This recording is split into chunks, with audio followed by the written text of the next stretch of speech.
ख़बर अवां सां शेयर कयो पिया। जामशोरो पुलिस कराची में चर्स स्मगल कंदे पकड़जी पई। डीआईजी हैदराबाद समूरे मामले जी जांच लाइ रुकनी कमेटी जोड़े छॾी आहे।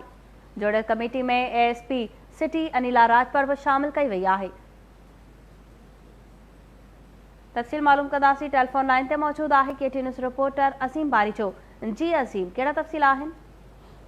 जी बिल्कुल, जामशोर में सीआई पुलिस जी पुलिस मोबाइल में चर्स हथ अचण वारे मामले खां पोइ डीआईजी हैदराबाद शर्जील अहमद पारां समूरे मामले ते एसएसपी बदीन शब्बीर सेठार जी अगवानी में 2 रुकनी जांच कमेटी जोड़े रिपोर्ट ॾियण जी हिदायत कई, जंहिंमें एएसपी सिटी अनिला राजपर भी शामिल है। उन कमेटी के हिदायत कई है त समूरे मामले ते जांच करे जल्द खां जल्द रिपोर्ट ॾिनी वञे। अॼु गुज़रियल रात जामशोरो पुलिस जी मोबाइल उहा चर्स खणी जामशोरे खां कराची तरफ़ वञी रही त कराची में रेंज सां पुलिस कार्रवाई करे उन मां वॾे मिक़दार में चर्स हथ अचियो। मीडिया से केस हाईलाइट थियण खां पोइ डीआईजी हैदराबाद नोटिस वठी 2 रुकनी कमेटी जोड़े छॾी आहे। उन खां अलावा SSP Jamshoro Javed Ahmed Baloch CI centre जो समूरे अमले के सीआई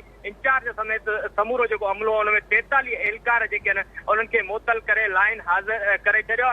उन हवाले सां एसएसपी जावेद बलोच जो चवणो हो त जेसिताईं समूरो अमलो सीआई सेंटर जो उहो मुअत्तल रहंदो, जेसिताईं जांच कमेटी पंहिंजी जांच मुकमल न कंदी। छो त एसएसपी जो इहो बि चवणो त मूं जेकी जांच कमेटी जोड़ी आहे उहा खाली सीआई सेंटर अंदर माल खानो आहे जंहिंमें सरकारी प्रॉपर्टी पियल आहे उनमें जांच कंदी त छा हितां त चर्स गुम न आहे थियो। उनजी कमेटी त उहा बिल्कुल उते जांच करे रही।